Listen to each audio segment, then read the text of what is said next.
Okay, what is indexing? What I have written down as the one-sentence statement of what is indexing is, it is when volunteers create a searchable computer index of a record that has genealogical information. Now, indexing began by the church in 2006. Let me give an example of what family research was like before we had searchable computer records.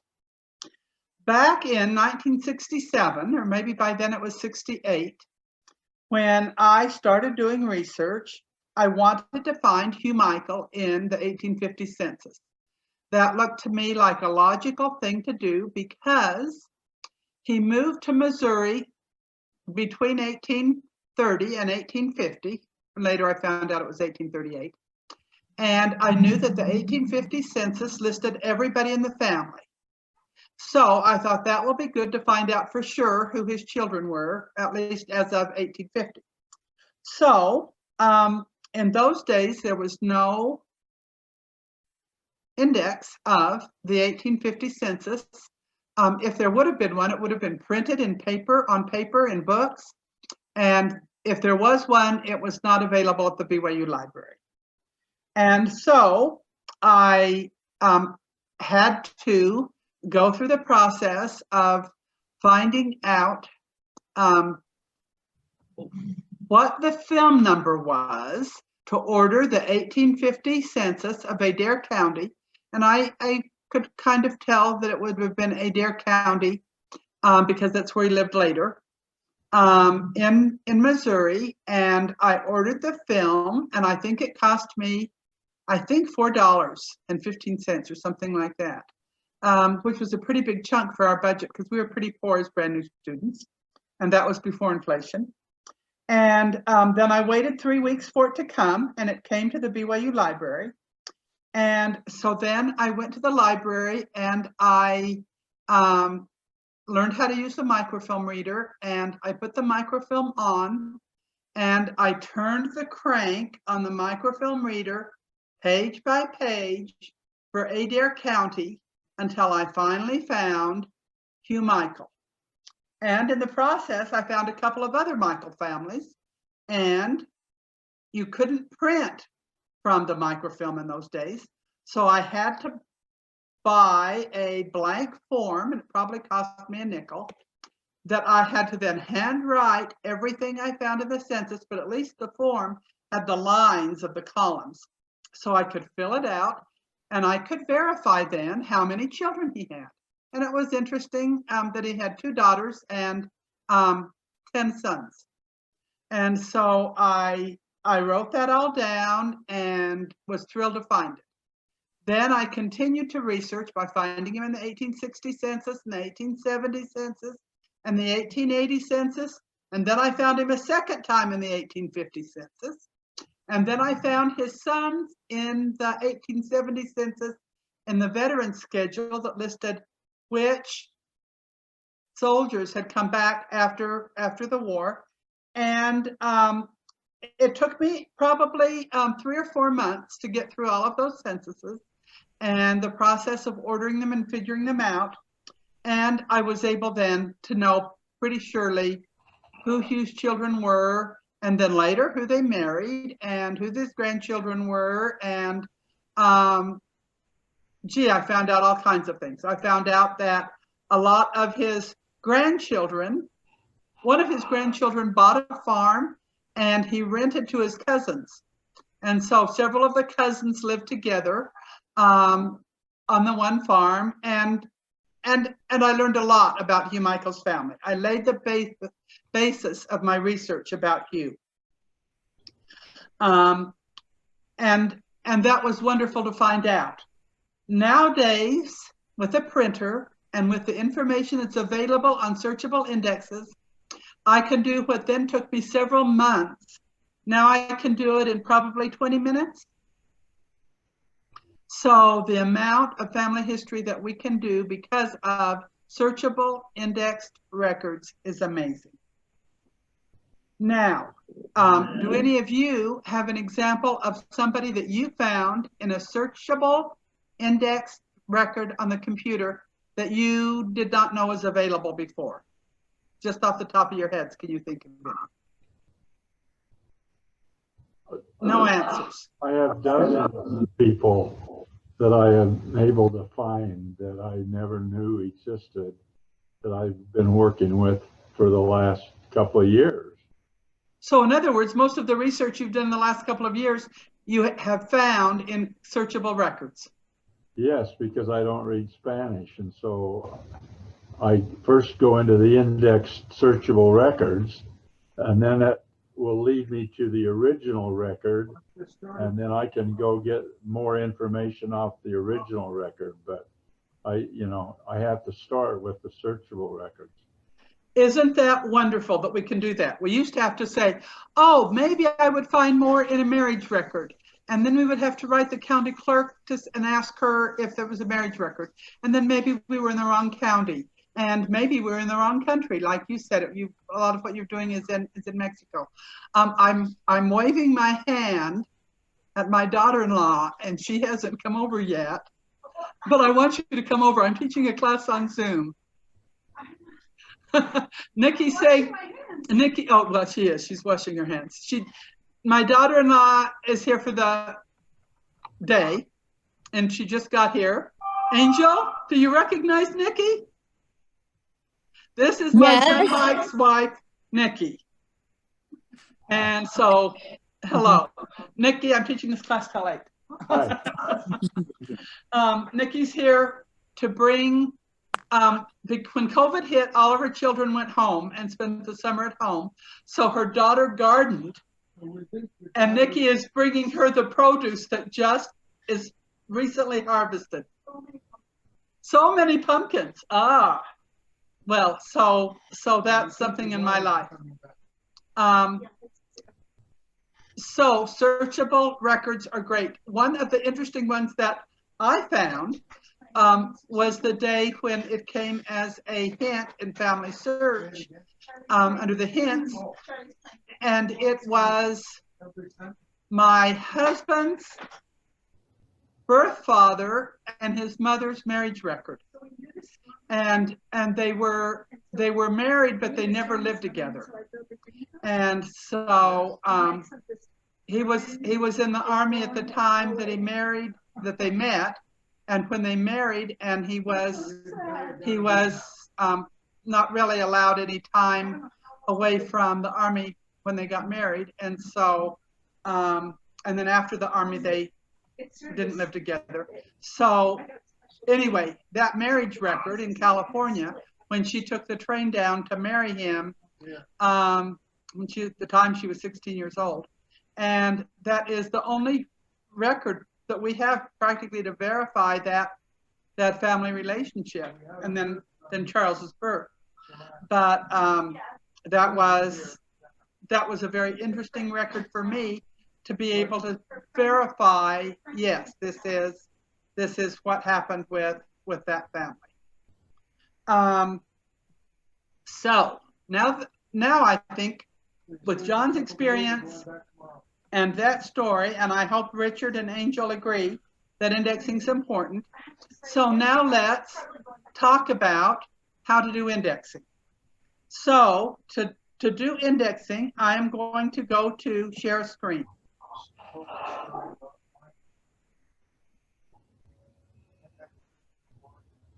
When he was in Iraq. Okay, something I don't, no, can you see my screen? I can see the screen. Okay. Yes.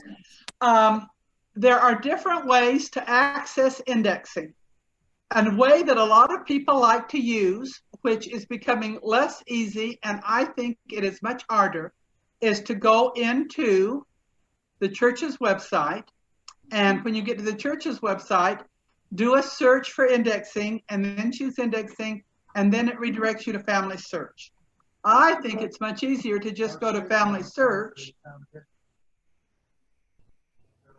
And then when you get to Family Search, go up to the top line on the family search page and choose indexing. Now that's going to give you options. It's going to give you an overview. It's going to tell you about web indexing. It's going to help you find a project, and then it's going to have a help center.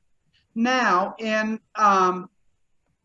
the olden days, meaning like 3 years ago, in order to do indexing, you had to put the indexing, there was a special indexing program you had to download to your computer, and that no longer exists. Now you index directly through the web, and that has a lot of advantages. So we could turn to overview and read some things. The first time you index, I suggest that you go to the Help Center, and when you get to the Help Center, choose the part that says Guided Tour, and it's going to walk you through one record and how that one record would be indexed. And for somebody that's never done indexing before, I would suggest that the first thing they do is take the guided tour. But generally speaking, I would say go to web indexing. You would have to sign in, and it's going to use your same LDS sign in that you use for anything else. And then it is going to take you to this page where you, the main purpose of this page is to find a batch. So you would choose find batches. Now down near the bottom of this page is where it has this other interesting part. It says that there are two groups that I'm related to. For me, it says I'm related to the Provo, Utah South State group, which currently has 521 people who at some time or another have done indexing, and that I'm related to the Town Hall Ward, which currently has 85 members who at some time or another have done indexing. Now, if I click on the Town Hall Ward, I thought this was really interesting. I found out that there are 85 members. That's right here.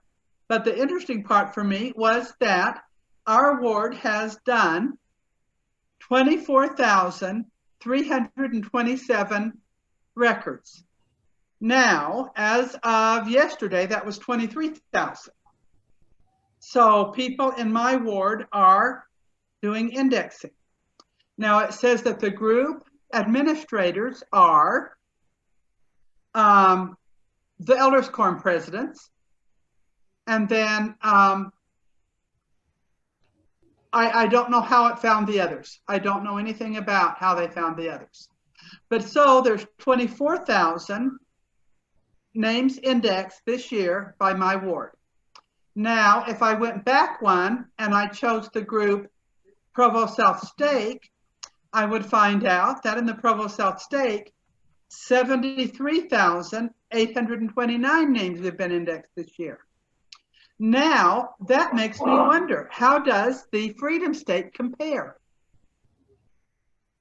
So, Angel, if you'll notice, there's two group administrators for the Provo South Stake indexing group.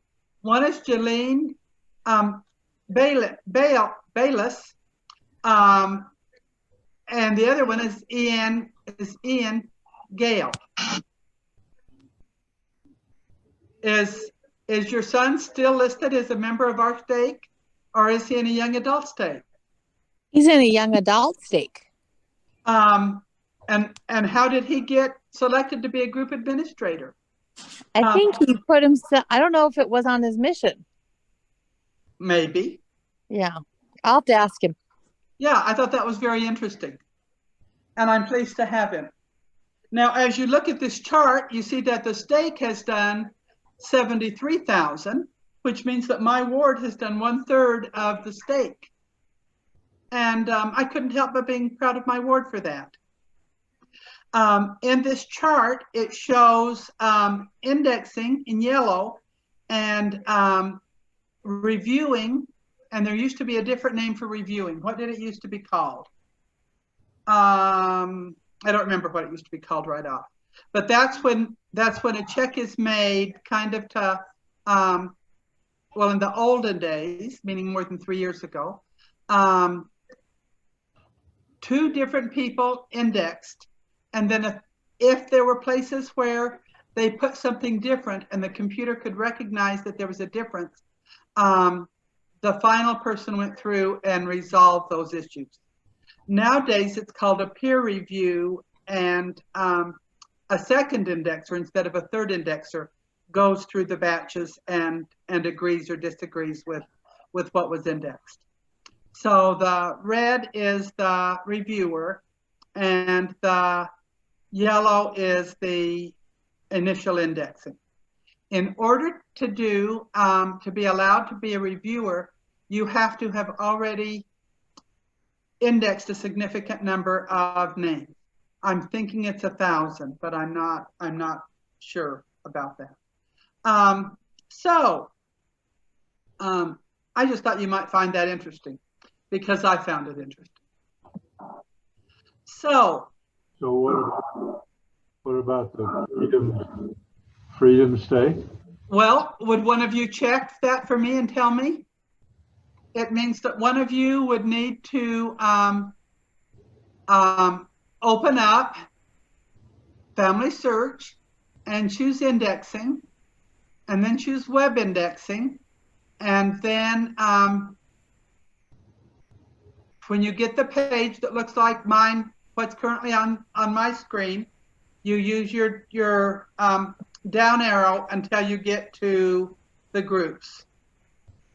So John, what do you do? What happens when you do that? I don't know. I'm not. You're not there yet. Diane, are you there? And there we have for the year or what? Okay, go down to the groups and then click on your stake. I did. You want me to do that? And it's going to give you an option of what time frame. Now, do you want current or the year? So I want the current year. The current year is, it looks like 88,775. Okay. Wow. So that's 543 people indexing. 500. Okay. So that's more. There's 521 in ours.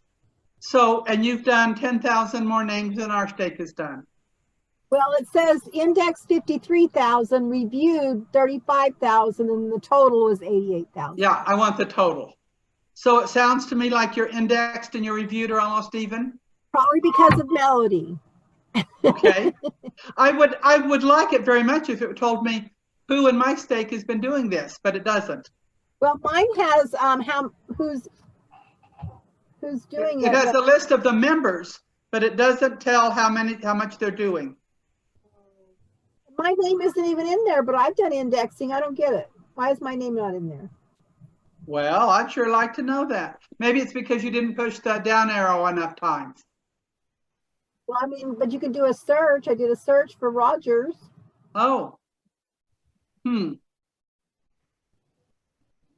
Oh, there I am. Found me. Okay.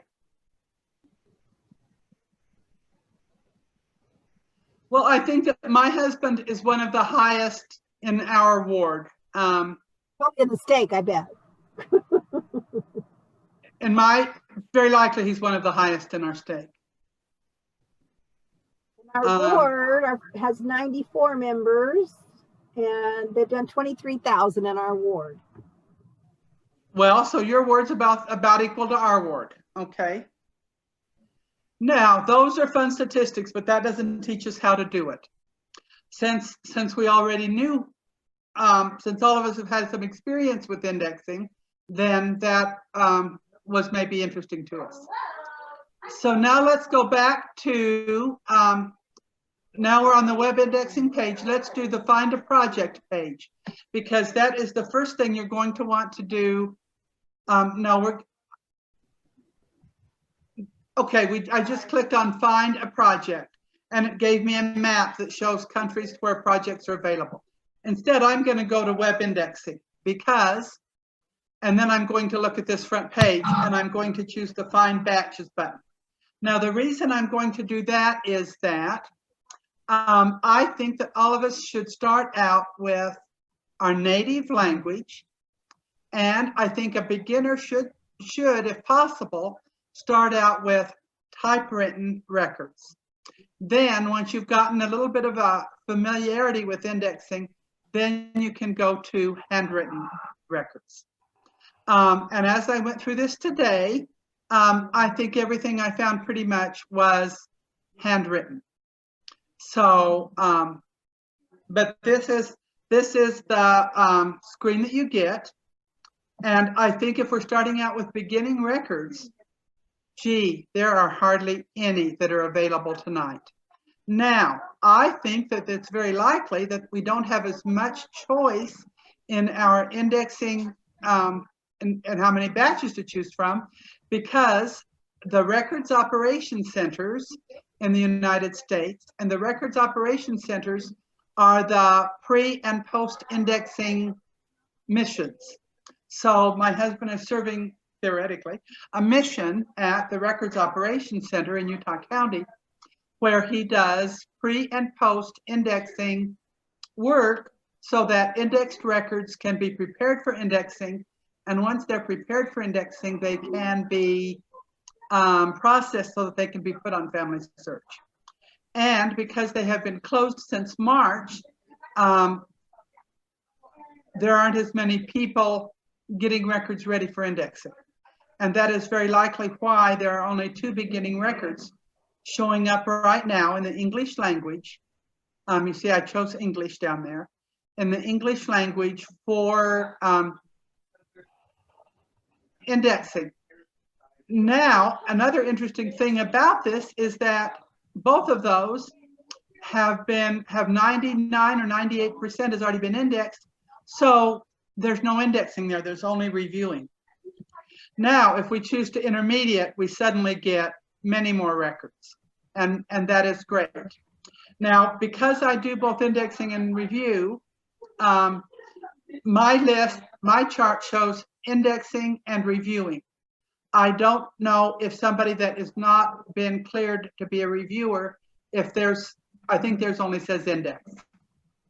But here, as you go through, you can see that a lot of these already have a very high percent that's already indexed. One of the ones that is going to be very interesting to members of the church, I think, is the church census, as it was done in early years. And they have high percentages that still need to be indexed. So I chose, I'm going to turn that screen off because I opened a batch already to index, and I chose U.S. Arkansas military discharge records. Now let's open that up and begin to learn how. I already said that the first thing I recommended that you do is take a guided tour. And taking a guided tour is going to walk you through what indexing is. Since we're not going to do that, because I don't think I could get the sound to do it, like another week we had trouble getting the sound on a video that was on Family Search. So we're not doing the guided search today.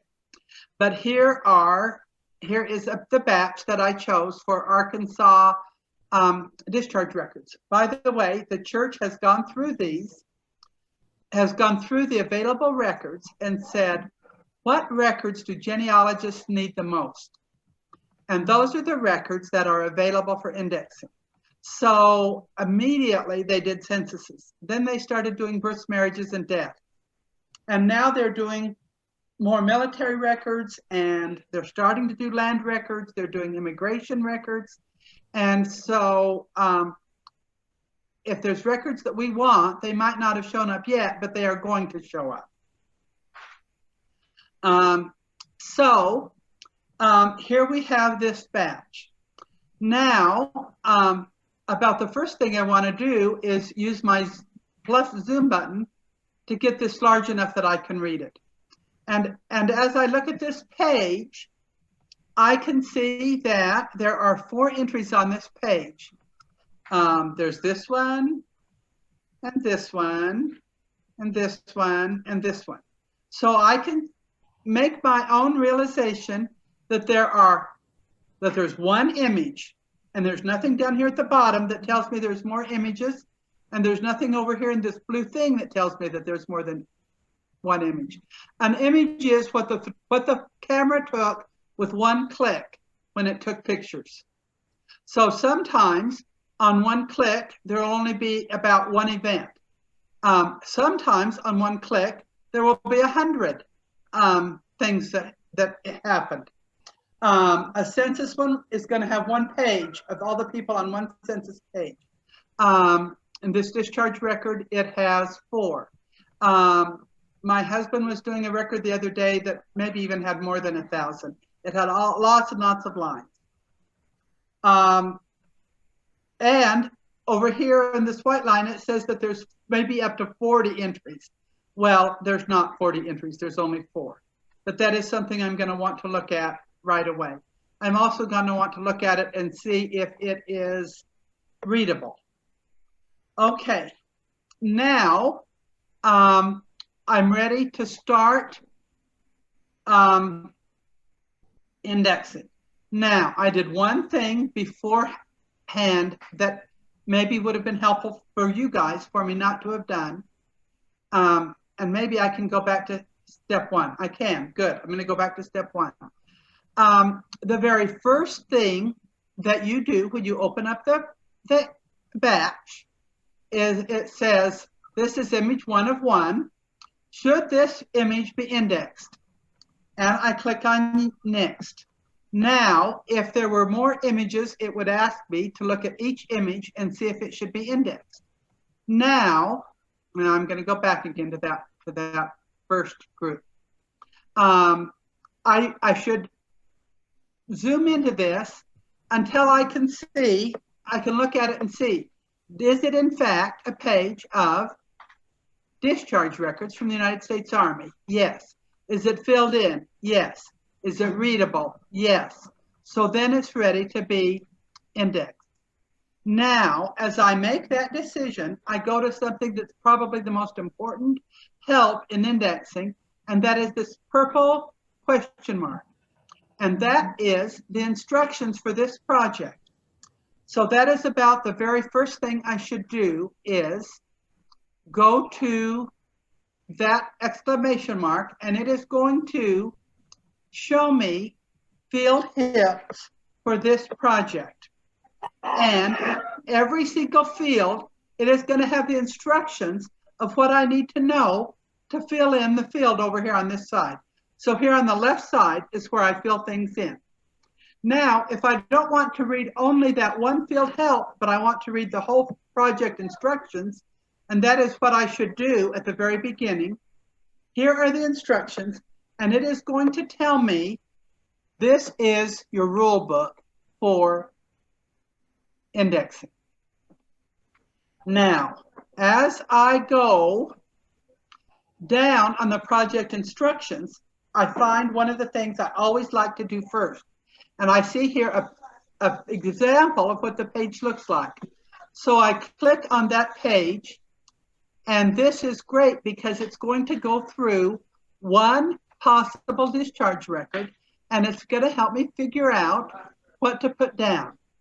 Once again, I'm going to use the plus sign, but I can tell by looking at this one page that pretty much there's nothing with a red line around it on the bottom part of this package, bottom part of this page. So that means that what I need to read is the part that's got the red lines on. So I'm going to enlarge it until I can read those. So it's going to tell me that one of the first things it's going to want to know is the given name. Now, where do I find the given name? It says the given name is going to be in field number 1. So I look for my number 1, and I can see that in this example, the first name is Benjamin F. And the surname is Darrow. So that's that. Now, it does not ask for a suffix. If it asked for a suffix, we could put in junior, but it doesn't ask for a suffix, so we're going to leave that out. is going to want to know his military number. Here's his military number. It's going to want to know his military unit. Gee, that's a whole lot for us to type out. That's his military unit. Which branch of the Army is he in, or of the service? He's in the Army. That's number 5. What is his sex? His sex is down here where number 6 is. And we know that because it says he enlisted. So it doesn't ever say male, it just says he. Okay, discharge place is number 7. So we look for number 7 and we get Camp Pike, Arkansas.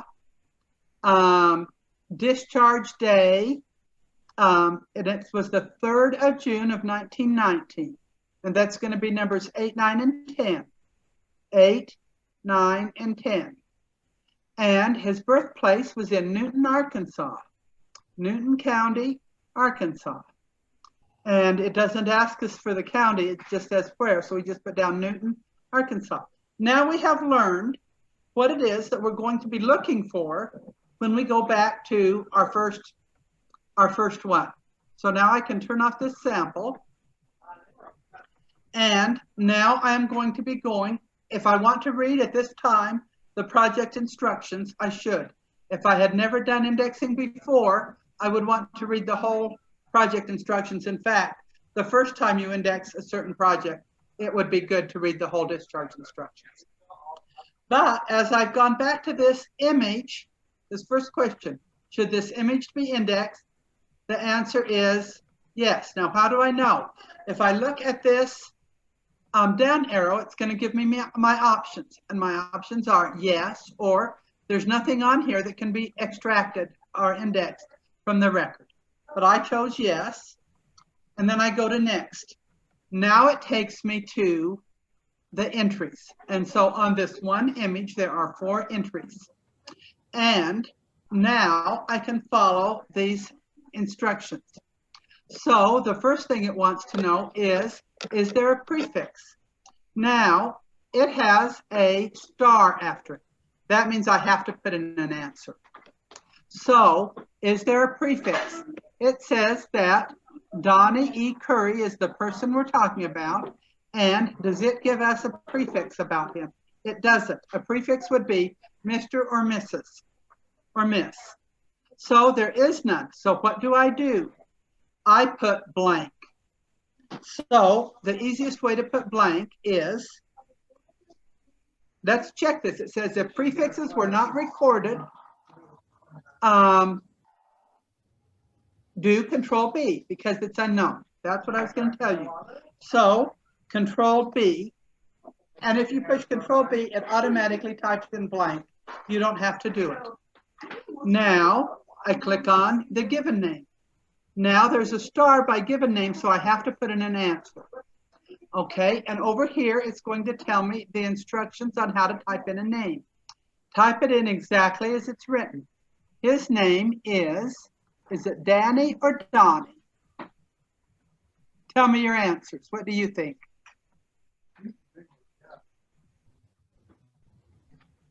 Diane or Richard or John or Angel, tell me what the answer is. I think it's Danny. I think it's Danny. You think it's Danny.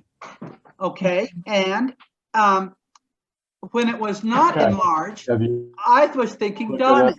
But as I enlarge it, it's pretty clear it's Danny. Other places where his name is there. I see 2 other places. It's pretty clear. I can't hear you, John. Let's type in Danny. Oh, my internet is in unstable condition, so I can't hear or see. Okay, let's type in Danny, and it says given names.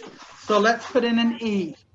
Now I think it's going to say don't put in a period.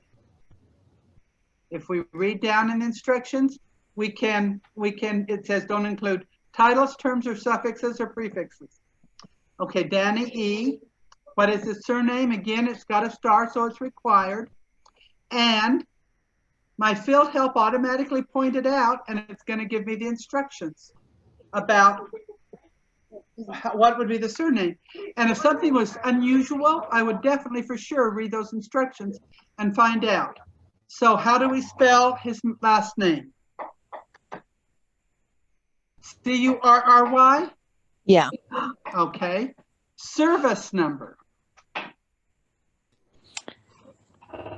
His service number, as we kind of saw from the example, is going to be this number right here. So what is it? I think it's 1586027. 1586027. I agree. I agree too. Okay. What is his military unit number? Now it's not asking his rank, it's asking his military number. So private first class is his rank. So I think his military unit is going to start out as Company C, 100, and we're not putting in periods, 104, is that TH for 114? Armored. Yes. And what is the next word? Armored. Armored? ARM. Armored. ARM. And then that would Okay. be battalion. And then what, John? Battalion, probably. Armored battalion. Okay. I agree with ARM for armored. But I don't think that the next thing is armored. You don't think the next thing's what? Battalion. It looks like a A B. IR or an IN or.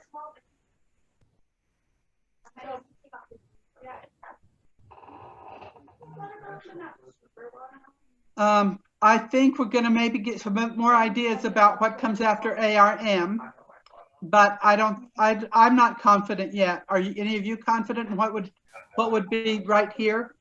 No. Okay, now. Armed services, What?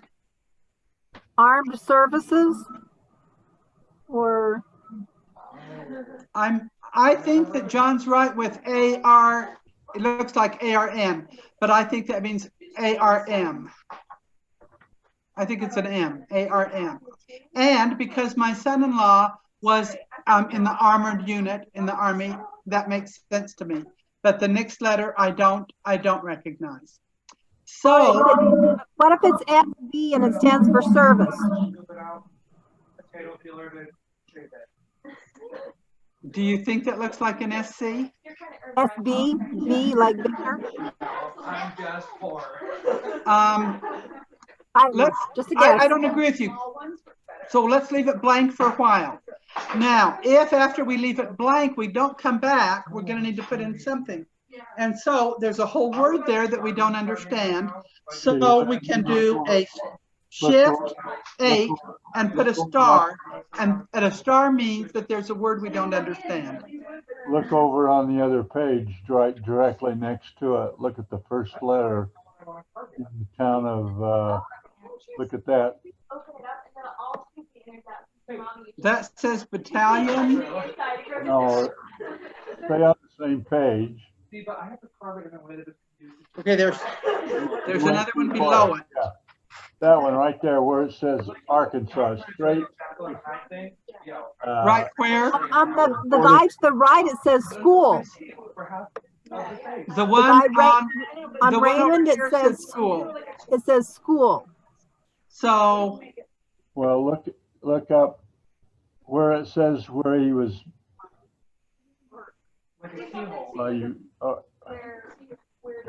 Anyway, look, you got to go back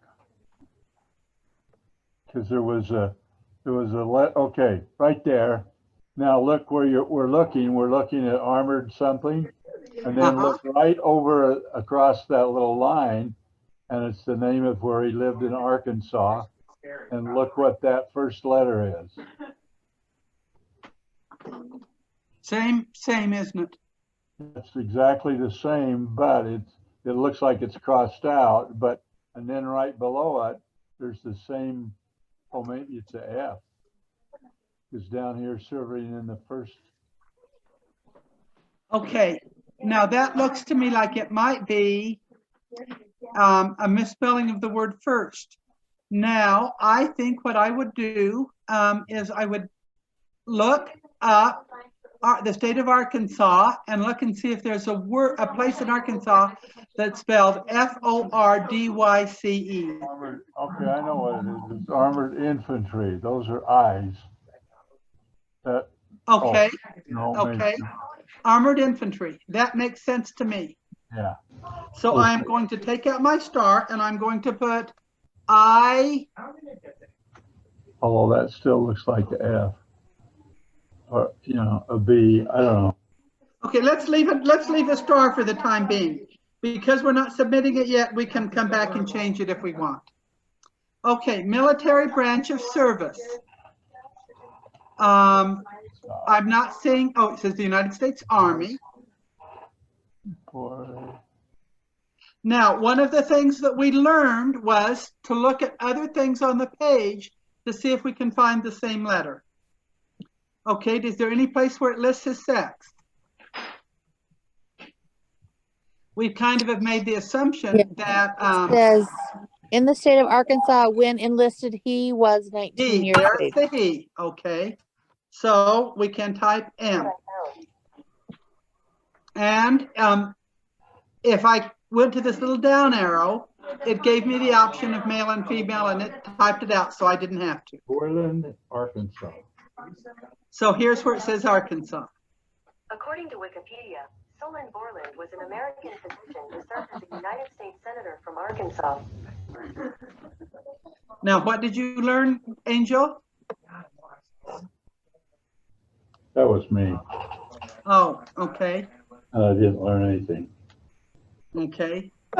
Now it says that his discharged because his service is over, expiration of service, but does it list the place where he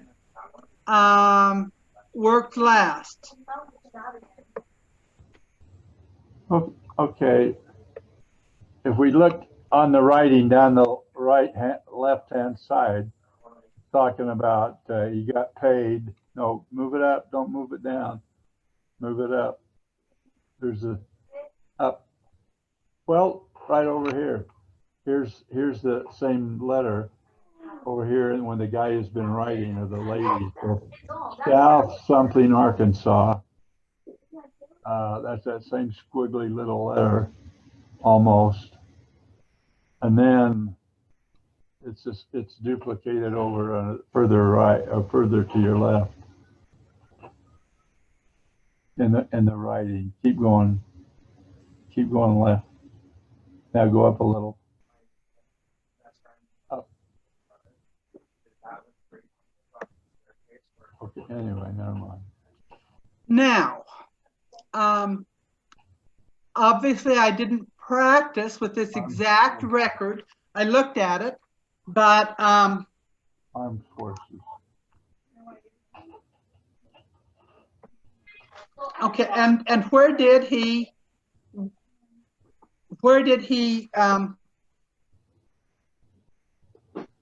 this says that I think it says that his discharge place was Camp Beauregard, Louisiana.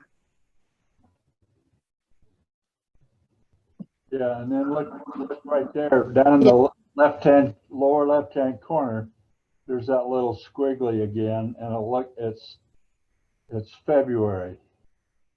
February. That little- February would make it say first on the other page, which makes sense. And then it's up there, it's probably armored infantry, I think. And they just get, But that wouldn't be an F. well, it's close enough. Okay, we put down what we can see if we still have questions for a whole word. Then we put a star. If we have questions about one letter, we put a question mark. We only put in indexing what we see. If we can figure out what something is, if we can guess it doesn't quite count. Let's see if we can spell Beauregard. Beauregard.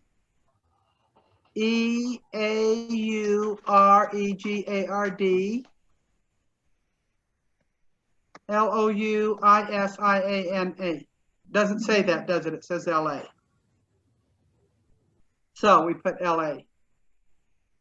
And what is his discharge day? The day is 17.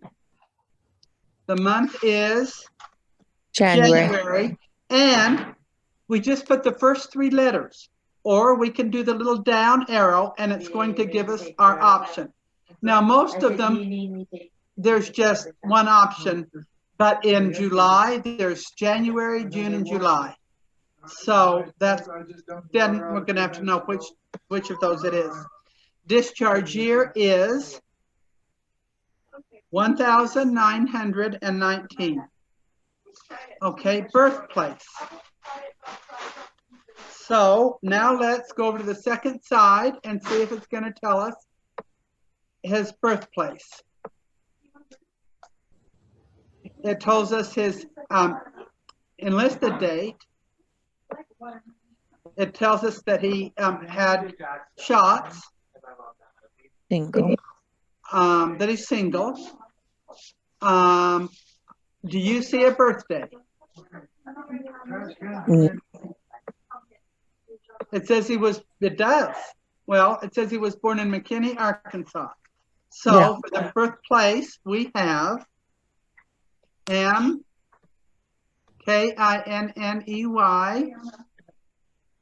Arkansas. Oh, no, thank you. Now, I see no birthday. Do you see a birthday? No.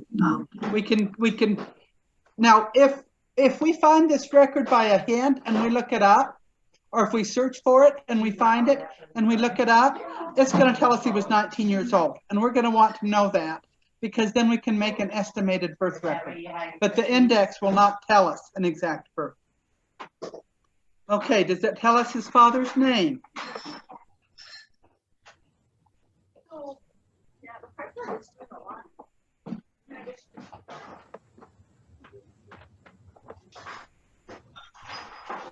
Nope. No. So for birthday, we're going to do Control B. For birth month, we're going to do Control B. For birth year, we're going to do Control B.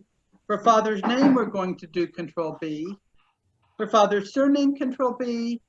Mother is going to be the same, Control B all the way down. Spouse's prefix, we know he doesn't have a spouse.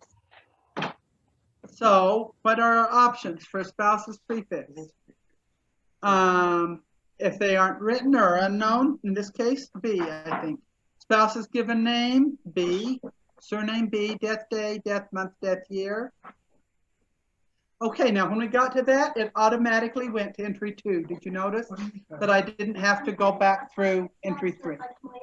Now, after I have done all 4 of these, I am going to click, it's going to ask me down here at the bottom, it's going to say, well, now you're finished. Do you want to do, down here, when I've done all 4, down at the bottom, it's going to say you're all finished. Do you want to do a quality check? And we're going to say, yes, we want to do a quality check. And or quality control.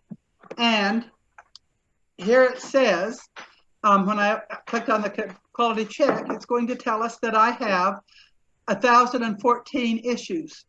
That's because I didn't do the other 3 people. But I would want to go through each of these times that it's going to give me as an option, and it's going to ask me if I put in what I wanted to put in. So after I had done those, then I would click on this one that says submit batch, and it's going to send the batch in. And that is how you do one batch of indexing. Now, something that we're going to want to also do is we're going to want to check each of these icons. We're going to learn that if we click this one, it's going to take us back to choosing our batch. If we click this one, it is going to do quality control. This one is going to submit the batch. This one is going to give us, we could also click on this icon instead of doing Control B to mark a field blank. This is how we would mark the whole entry blank. This is how we could mark that the field was unreadable. This is going to give us a chance to add entries. Say that it had told us that it thought we had 6 entries, but we ended up with 8. Then we would want to add 2 entries. Here's how we would delete an entry. On this one, we're going to want to delete entries because we only have 4 entries on this image, and it's telling us that we probably have 40. So we're going to want to delete everything more than 4. And that would be part of our finishing up the batch. And then these are ways that some people would copy information in some batches. I don't think this batch that would apply. Here, we would click on this one if we wanted handwriting examples. So if we wanted to see if the way that strange letter was usually an F, we could look under these Fs and it would give us ways that Fs were usually written.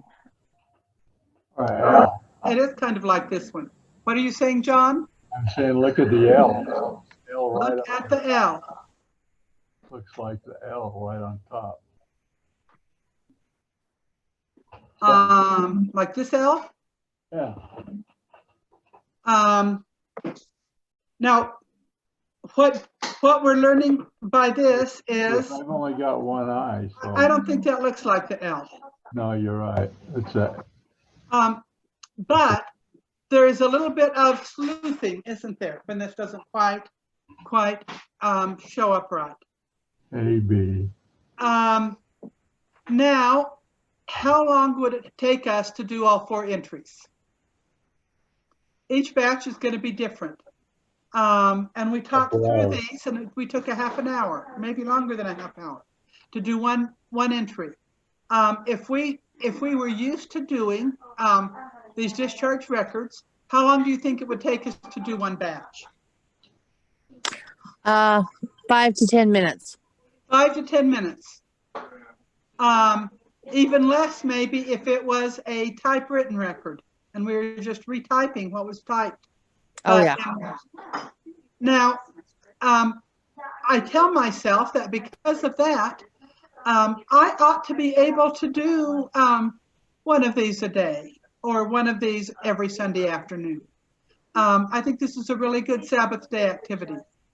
When the 1940 census was first released for indexing, every morning, and this, my life at that point in time allowed this, every morning after I'd eat breakfast, I would fix a cup of hot chocolate and I would drink the hot chocolate while I indexed one batch. And it probably took me 20 minutes.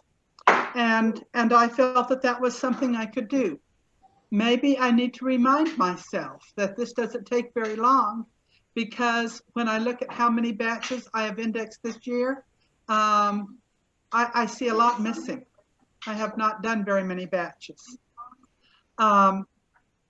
Family history has a lot of aspects. Different ones of us are going to be interested in different aspects. I like doing original research on end of the line lines. But I don't do them all the time. I do them when I'm ready to spend a week on it and really work hard on it and pay attention to it. I like to do a story when one crosses my mind. I like to do pictures when I get a new picture. But I know people who aren't interested in any of those kinds of things, and yet they do indexing and do a lot of indexing. Todd Roach in our bishopric is one of those people who does a little bit of indexing all along. And that is a thorough contribution to family history. And he certainly doesn't need to feel guilty about not doing deep research, because he's helping me do my research. Well, probably not, because he's doing his in German and I'm not researching German records right now. But that is his way of doing family history, and he deserves just as much credit for that as anybody that is solving previously unsolved problems. I'm going to stop screen sharing so I can see all of your faces. Do any of you have any other comments about indexing? So Nancy, if you can't tell a letter, you just put a question mark and If a you can't tell a word. letter, you put a question mark. If you can't tell a word, you put an asterisk. Okay. If you can't tell the whole field, you put an unreadable, which is the control U. Okay. Sometimes when I can't see a letter, Chuck's adding a comment. I make it bigger. Chuck is reminding me that when you enlarge something, you often can read it better than you can before you enlarge it. I think probably there are times when we're glad we pray before we do a batch. And I think that the more batches we do of the same kind, the better we get at that particular kind. And sometimes the more batches we do in that particular person's handwriting, the better we get at that handwriting. Any other comments or questions? Good review. Okay, and if you hadn't ever done any indexing before, would this lesson give you enough to get started? Yes. Oh, my niece that's right here beside me just said, yes. And I don't think she's done any indexing before. Okay, very good.